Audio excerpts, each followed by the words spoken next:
मैं अगर जिंदा हूं तो मुझे जिंदा रखा गया है अपने सपनों को पूरा करने के लिए।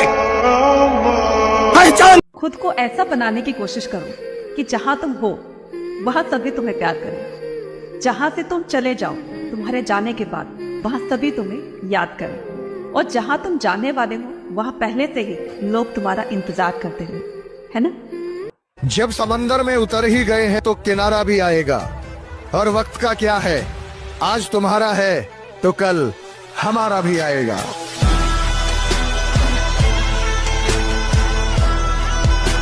क्या हुआ तेरे सपने का? हवा में उड़ गया ना? अरे सपना साकार तो कर। सोचा नहीं था कि तू भी बाकियों की तरह निकम्मा। इस वक्त आप लोग जहां पर भी बैठे हो अपने आसपास नजरें घुमाओ और देखो कोई लोहे की चीज दिख रही है आपको? अगर दिख रही है तो उसे उठाओ और आसमान में उड़ा दो। क्या सोचने लग गए कि कैसी पागलों जैसी बातें कर रहा है ये आदमी? ठीक सोच रहे हो आप, क्योंकि ये बात मैंने नहीं, आज से 117 साल पहले दो भाइयों ने बोली थी और लोगों ने उन्हें पागल ही बोला था। वो कहते थे हम कुर्सी उड़ा देंगे, टेबल उड़ा देंगे, लोहे को उड़ा देंगे, हम एक ऐसी मशीन बनाएंगे कि इंसान को भी आसमान में उड़ा देंगे। लोगों ने कहा इनकी बुद्धि खराब हो गई है, कैसी पागलों जैसी बातें करते हैं ये आदमी। लोग उन्हें पागल बोलते रहे और वो दिन रात पागलों की तरह एक्सपेरिमेंट करते रहे। कई साल लग गए, लेकिन अपने इसी पागलपन की वजह से इन्होंने इतिहास बना दिया। जिस लोहे को उठा ना सके 1000 आदमी, उसे आसमान में उड़ा दिया। कितने सपने देखते हो आप, कितना ऊपर उड़ना चाहते हो, कितना बड़ा बनना चाहते हो? यार मैं इतना बड़ा बनना चाहता हूं, इतना बड़ा बनना चाहता हूं। अबे रुक, इतना बड़ा बनने के लिए तुझे पागल बनना पड़ेगा। बता तू बन सकता है? इतना बड़ा बनने के लिए तुझे अपने दिमाग में एक सॉफ्टवेयर इंस्टॉल करना पड़ेगा कि मैं 1000 बार फैलूंगा तब भी नहीं रुकूंगा। बोल तू कर सकता है ऐसा? अगर कर सकता है तो तू भी एडिसन जितना बड़ा बन सकता है। एडिसन एक ऐसा महान इंसान जो आज इस दुनिया में नहीं है, लेकिन उसके द्वारा किए गए 1093 आविष्कारों में वो आज भी जिंदा है। ये वही पागल इंसान है जो कहता था कि कांच से लाइट जला दूंगा, रात में भी दिन जैसा माहौल कर दूंगा। उस पर भी लोग चिल्ला रहे थे कि तू पागल हो गया है, ऐसा हो ही नहीं सकता, तू ऐसा कर ही नहीं पाएगा। लेकिन वो इंसान भी जिद्दी इंसान था। उसके पागलपन ने उसे ना रुकने दिया ना थकने दिया। हर बार फेल होने के बाद सिर्फ एक ही बात बोलता था कि साला एक बार और ट्राई करूंगा। वो 1000 बार फेल हुआ, लेकिन उसी पागल इंसान ने बल्ब का आविष्कार किया और इस दुनिया को रोशन करके चला गया। बनना चाहते हो इनकी तरह? बनना तो चाहता हूं, लेकिन मेरे पास इतनी फैसिलिटीज नहीं है। कुछ करना तो चाहता हूं, लेकिन मेरे पास पैसे नहीं है। बड़ा बनना तो चाहता हूं, लेकिन मेरा IQ कम है। अबे रुक, कितना कम है तेरा IQ? किताब में लिखा हुआ तो समझ में आता है ना तुझे? तेरा दिमाग जिम के जितना कमजोर तो नहीं है,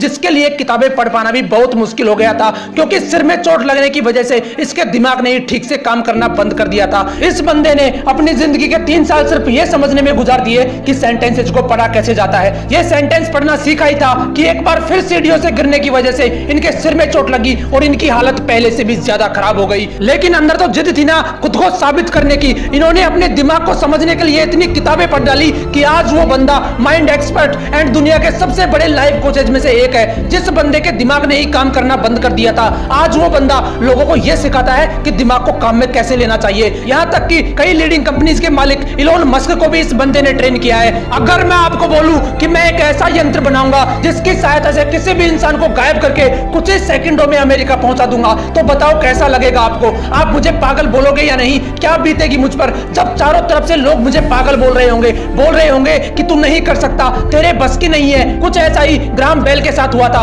वो बोलते थे कि ऐसा यंत्र बनाऊंगा जिससे आप भगवान की तरह हजारों किलोमीटर दूर बैठे किसी भी इंसान से बात कर पाओगे। लोगों ने कहा ये पागल हो गया है, इसकी बुद्धि फिर गई है। लोग चिल्लाते रहे उस पर, लेकिन वो नहीं रुका। एक के बाद एक एक्सपेरिमेंट करता चला गया और वो यंत्र बनाकर दिखा दिया जो पूरी दुनिया को असंभव लगता था, जिसे आप टेलीफोन के नाम से जानते हो। क्या अलग था इन लोगों में यार? ये कोई भगवान थे या इनके रावण की तरह 10 सिर थे? इनके शरीर में भी 206 हड्डियां थी, वही लाल रंग का खून था। फर्क सिर्फ इतना है कि ये इंसान जिद्दी इंसान थे। इनके अंदर एक ऐसा पागलपन था कि साला 1000 बार फेल होना मंजूर है लेकिन हारना नहीं। तुम्हारे पास 1000 बहाने होते हैं, लेकिन उनके पास सिर्फ एक सपना था और उस सपने को पूरा करने के लिए उन्होंने अपनी जी जान लगा दी। लेकिन तुम सिर्फ सपने देखते हो, उन्हें पूरा करने के नाम पर तुम्हारी हवा टाइट हो जाती है। क्या अलग था यार इन लोगों में? वो भी तुम्हारी तरह ही इंसान थे, फिर तुम क्यों नहीं कर सकते? तुम तुम क्यों ऐसा सोचते हो कि लोग क्या सोचेंगे? क्यों अपने आप को कमजोर फील करते हो? क्यों तुम एक ठोकर लगने के बाद हार मान लेते हो? याद रखना, हारने वाला कभी असफल नहीं होता, लेकिन जो हार मान लेता है वो कभी सफल नहीं होता।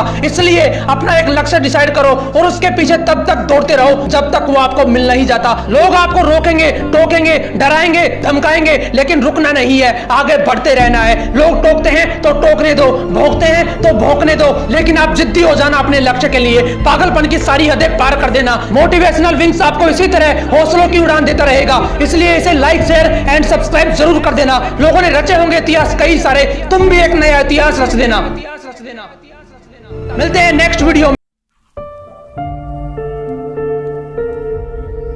जीत फिक्स। ऐसे कौन से दो शब्द हैं जो एक हारते हुए इंसान की जीत फिक्स कर देते हैं? रुकना मत, रुकना मत। रात हो जाए तो रुकना मत, क्योंकि धरती चल रही है। जोश बुझे तो बुझना मत, क्योंकि सूरज जल रहा है। अगर वो रुक गया तो सब खत्म हो गया। थक गया है तो थोड़ा आराम कर ले, लेकिन रुकना मत। आंखें दुख गई है तो पानी से धो ले, लेकिन रुकना मत। नींद आने लगी है तो उठ के थोड़ा चल ले, लेकिन रुकना मत।